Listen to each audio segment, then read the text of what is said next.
ये देह है जिसे हम बहुत प्यार करते हैं, इतना प्यार करते हैं कि इसे मैं की संज्ञा दे दी, मैं। पर ये है कुछ नहीं, एक क्षण में नष्ट हो जाने वाली बात है। तत्रापि दुर्लभम मन्येत वैकुंठ प्रिय दर्शनम। इस दुर्लभ संयोग का फल है कि हमें प्रभु के प्रेम में मतवाले भक्तों के संग से प्रभु में प्रेम हो जाए, बस। मनुष्य जीवन की दुर्लभता, धाम की ऐसी महामहिम कृपा, श्री लाडली लाल का ऐसा अनुपम अहेतुकी दुलार कि अपने जैसे घोर माया आसक्त जीवों को श्रीधाम की महामहिम रज में बैठने का सौभाग्य, श्रीधाम वृंदावन में आने का सौभाग्य और साधु समागम अत्यंत दुर्लभ। धन मिल जाना, कामनाओं की पूर्ति हो जाना, ये कोई खास बात नहीं है। सुत दारा धन लक्ष्मी पापियों के घर होए, संत समागम हरि कथा तुलसी दुर्लभ दो। ब्राह्म मुहूर्त में परम पावन प्रियालाल के महल में बैठ करके भक्त भगवान की चर्चा सुनने का, कथन करने का ये जो हमें समय मिला है, इसको सार्थक कर लिया जाए। अगर हमारी वृत्ति शरीर में ही मैं या मेरा भाव से लगी रही, मैं से अहम पुष्ट होता है, मेरा से ममता पुष्ट होती है, और दोनों में बंधन है और दोनों में दुर्गति है, इस देह में कोई खास बात नहीं है। इसके प्रति जो बहुत राग किए हुए हैं, देह स्थिमांस रुधिरे भी मतिम त्यजत्वम जाया सुतादिषु सदा ममताम विमुंच पश्यानिशम जगदिदम क्षणभंग निष्ठम वैराग्य राग रसिको भवभक्ति निष्ठा। इसमें हड्डी है, मांस है, रक्त है और चमड़े से सब मढ़ा हुआ है। कोई गोरा चमड़ा, कोई काला चमड़ा, चमड़ा है ऊपर। इसमें यदि आप अहम मम, अहमता ममता इसी में कर बैठे तो जो आप सुख चाहते हैं, आनंद चाहते हैं, विश्राम चाहते हैं, शांति चाहते हैं, अविनाशी होना चाहते हैं, मैं मरूं ना कभी, वो सब नहीं प्राप्त हो पाएगा। ये शरीर मरने वाला है, ये शरीर दुख देने वाला है, इस शरीर में मैं मेरापन करके घोर चिंताएं प्रकट होंगी, बड़ा ही विषाद, बड़ा ही संकट, विपत्ति, ये सब शरीर देने वाला है। इस शरीर से ममता करना बिल्कुल बिल्कुल गलती है। इसको उचित आहार दे दो और शास्त्र सम्मत इससे कर्म कराओ और खूब भगवान का भजन करो।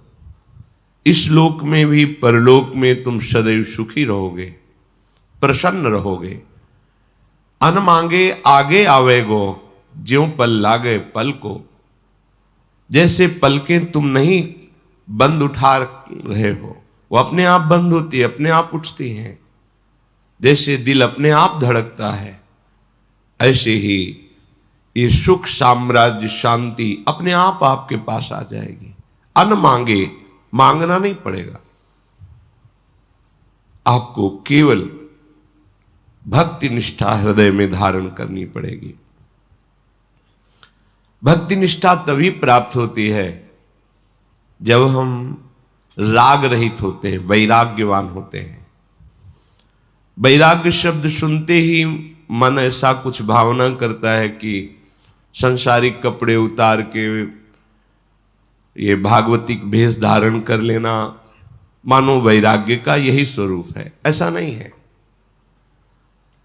जहां भी हम जाएंगे शरीर को लेके जाएंगे ना, और शरीर में तुम्हारी प्रियता है तो तुम रागी हो, बैरागी नहीं हो। चाहे बिल्कुल एक भी कपड़ा ना पहनो, दिगंबर हो जाओ, नंग धड़ंग घूमो, शरीर में अगर राग है अहमता ममता का, तो आप वैरागी नहीं हो। और भगवत विधान के अनुसार आपको बहुत अच्छे अच्छे कपड़े मिले हैं, सुख सामग्री है प्रारब्ध के अनुसार, पर आप उसे भगवत प्रसाद समझकर शास्त्र संयम से बर्ताव करते हैं और प्रभु का नाम जप करते हैं, कहीं कोई प्रभु के सिवा प्रियता नहीं रह गई है, तो आप सच्चे वैरागी हैं। वैराग्य का तात्पर्य शरीर राग त्याग से है। हम वैराग्य का तात्पर्य ले लेते हैं बाहरी त्याग से। कहीं भी जाओगे, गुफा में रहो चाहे वृक्ष के नीचे रहो, आश्रय तो लेना पड़ेगा। कहीं भी जाओ उदर पोषण के लिए अन्न तो लेना पड़ेगा। कहीं भी जाओ शरीर की सुरक्षा व्यवस्था तो करनी पड़ेगी। अगर ये बात है तो वैराग्य किससे किया है? बस विवेक पूर्वक समझो, ये शरीर कोई चिदानंद वस्तु नहीं है। ये हड्डी मांस रक्त और ऊपर से चमड़े से ढका हुआ है। प्राणवायु जैसे धौंकनी चलती बस ऐसे चल रही है। इसमें जो खास बात है, हर श्वास में राधा राधा राधा, ये खास बात है। अगर हमारे हृदय में प्रभु के प्रति लगन नहीं लगी, तो जिस शरीर को हम बहुत प्यार से पाल रहे हैं, पोष रहे हैं, मैं मान रहे हैं, इसके लिए बड़े अधर्माचरण भी कर रहे हैं, पाप भी कर रहे हैं, छल कपट जो भी जैसे सुख भोगे, तो व्याघ्रीव तिष्ठति जरा परितर्जयन्ति रोगाश्च शत्रव इव प्रहरन्ति देहम आयु परिस्रवति भिन्न घटादिवांभो लोकस्तथाप्य हितामाचरतीति चित्रम। हे भाई, भूखी भागिनी की तरह ये मृत्यु तुम्हें ताक रही है होश में। जिस शरीर को तुम बहुत प्रिय मान रहे हो, इसको जैसे कोई भूखी बाघिनी अपने शिकार को बिल्कुल लक्ष्य में ले लिया है, ऐसे मृत्यु तुम्हें बिल्कुल निशाने पे लिए हुए है। कभी भी किसी भी क्षण वो घात लगाए बैठी हुई मृत्यु तुम्हारा प्रिय शरीर तुमसे अलग कर देगी, नष्ट कर देगी। वृद्धावस्था दुख देने के लिए गरज रही है। जब वृद्धावस्था आती है, शरीर रोग से युक्त होता है, न चलने की सामर्थ्य, न देखने की सामर्थ्य, न दांत है तो खाने की सामर्थ्य नहीं, कान में सुनने की सामर्थ्य नहीं, और कोई भी प्यार नहीं करता। उस समय की दुर्दशा को सोचो। जिस समय कोई भयानक रोग, असाध्य रोग से ग्रसित हो जाओगे, बार बार खूब धनराशि खर्चा होगी, तो परिवार वाले भी तुमसे उदासीन होकर भगवान से यही मनाएंगे कि तुम्हें उठा ले। जरा उस दशा पर विचार करके सोचो। कोई भयंकर प्रारब्ध कर्मा करके तुम्हारे शरीर को छिन्न भिन्न कर दे, किसी भी कारण से एक्सीडेंट हो गया, फिसल गए, हाथ पैर टूट गए, कुछ जरा उस पर विचार करके देखो। घड़े में जैसे जल भरा हुआ है और वो कच्चा घड़ा है तो क्षण में नष्ट हो जाएगा, ऐसे ही तुम्हारा ये शरीर क्षण में नष्ट होने वाला है। तुम बुरे आचरण, अधर्माचरण, पापाचरण, हिंसाचरण करके अपने पास पाप का बोझा जमा कर रहे हो। इसे तुम्हें अवश्य भोगना पड़ेगा। जन्म जन्मांतर में तुम्हें इसका भयानक दंड मिलेगा। तुम अविनाशी हो, शरीर नष्ट हो जाएगा, पर तुम नहीं, तुम्हें फिर दूसरा शरीर मिलेगा, फिर दंड भोगना पड़ेगा। इसलिए मुक्त होने का अवसर आ गया है। जो हमसे गलतियां हुई हैं, पापाचरण हुए हैं, इनसे तुम इस जन्म में छुटकारा पा सकते हो। आगे तुम्हारा जन्म न हो, श्री भगवान के दिव्य परम धाम में तुम्हारा सेवा भाव से प्रिया प्रीतम के समीप पहुंचने का सौभाग्य उदय हो, ये इस जन्म में हो सकता है। प्रबल पुरुषार्थ करके, मन की मनमानी छोड़ करके, खूब नाम जप करते हुए, दूसरों को सुख पहुंचाने की भावना रखते हुए कोशिश करो, सब में आराध्य देव की भावना करो। इसी जन्म में तुम्हारे सारे पाप नष्ट हो जाएंगे, तुम्हारा हृदय शांत हो जाएगा, आनंद की उमगन आने लगेगी। अगर तुम भजन नहीं करोगे, खूब धन कमा लो, खूब वैभव एकत्रित कर लो, खूब मित्र बना लो, पर ईर्ष्याम छिंदि भज क्षमाम जहि मदम पापे रतिम मां कृथाः सत्यम ब्रूहन याहि साधु पदवीं सेवस्व विद्वज्जनान् मान्यान् मानय विदुषोऽप्यनुनय प्रच्छादय स्वान् गुणान् कीर्तिं पालय दुःखिते कुरु दया में तत्सताम लक्षणम। तुम्हारे पास सब कुछ है, लेकिन तुम जलन से बच नहीं सकते। तुम्हें ईर्ष्या जला के राख कर देगी। तुम्हारे सामने तुम्हारे जो वैभव, संपत्ति, मित्रता, पद, प्रतिष्ठा है, उससे आगे वाले को दिखाया जाएगा, वो देखो तुमसे बड़ा वैभव वाला संपत्ति, तुम जलोगे। ऐसा ना सोचो कि अगर इतनी संपत्ति हो जाए, इतना वैभव हो जाए, इस पद पे पहुंच जाऊं, इतने लोग मेरे हो जाए तो मैं सुखी हो जाऊंगा। नहीं, तुमसे बड़े को सामने रखा जाएगा और तुम्हारे हृदय में ऐसी ईर्ष्या प्रकट होगी कि तुम्हारा नाश कर देगी। ईर्ष्या दूसरों का नाश नहीं करती, अपना नाश करती है। जिसके हृदय में ईर्ष्या होती है वो जलता रहता है, उससे ऐसे आचरण होते हैं कि वो अपना ही अपने कर्म के द्वारा नाश कर लेता है। इसलिए इस ईर्ष्या को मिटाने के लिए साधु संग के द्वारा प्राप्त विवेक से खूब भजन करो। भजन की वृत्ति हृदय में आएगी तो ईर्ष्या की अग्नि तुम्हारे हृदय में दाह पैदा नहीं कर पाएगी, शांत हो जाएगी।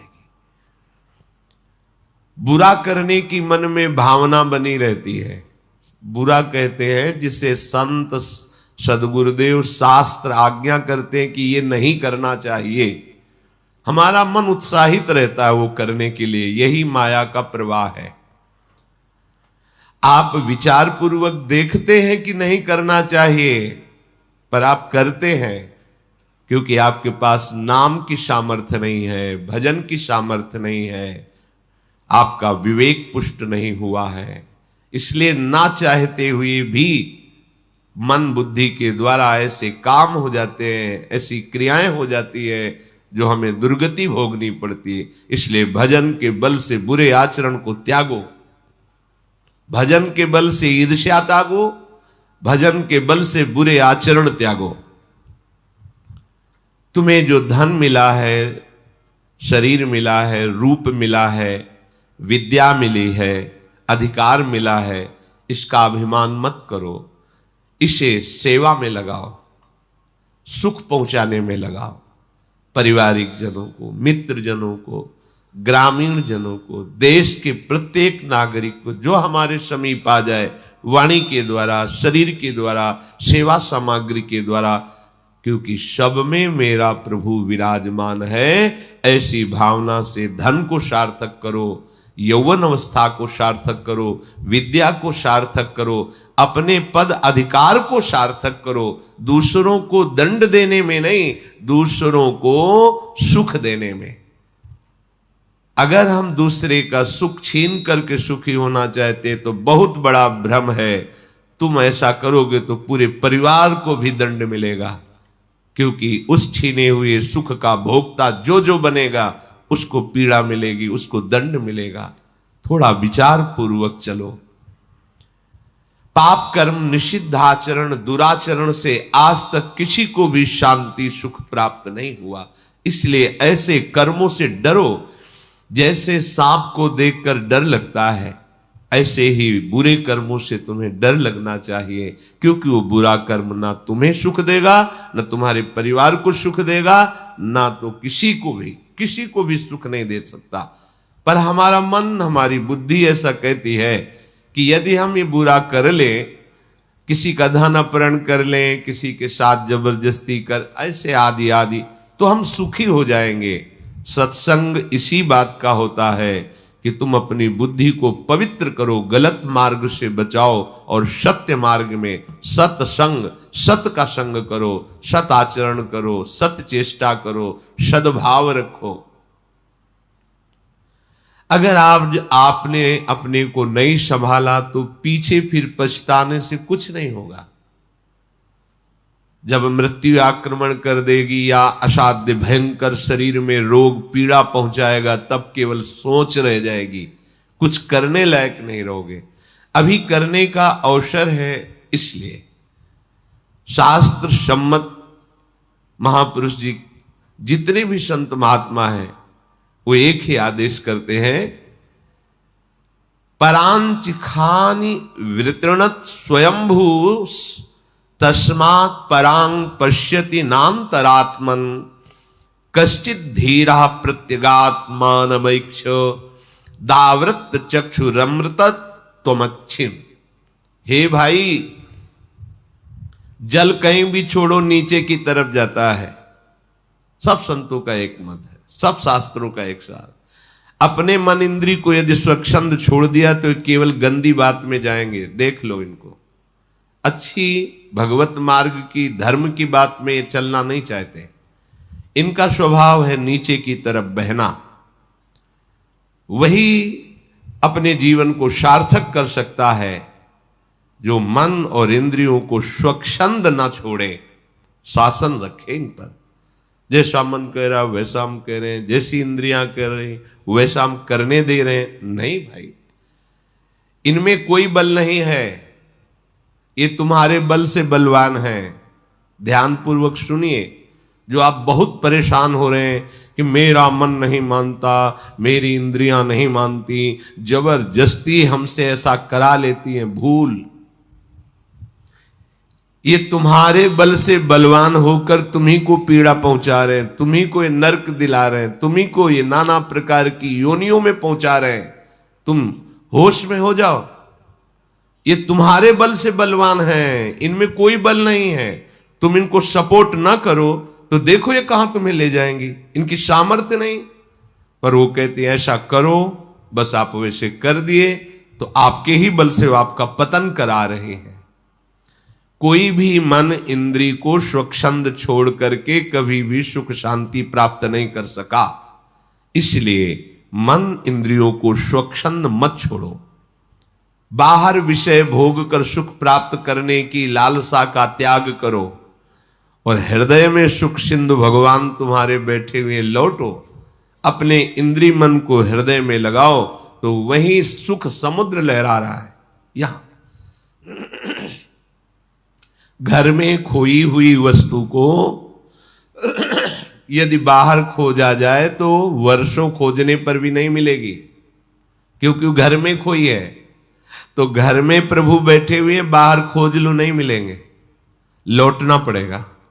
घर में अर्थात इंद्रियों को, मन को बाहर से अंतर में घसीट के लाओ और राधा राधा राधा, तो यही पर्दा हटेगा, हृदय बिहारी प्रभु का साक्षात्कार हो जाएगा और आप सदा सदा के लिए दुखों से मुक्त हो जाएंगे। नाना प्रकार के द्वंद्व सदैव जलाते रहते हैं बड़े बड़ों को, जब तक भगवत चिंतन नहीं होता, भगवत आश्रय नहीं होता।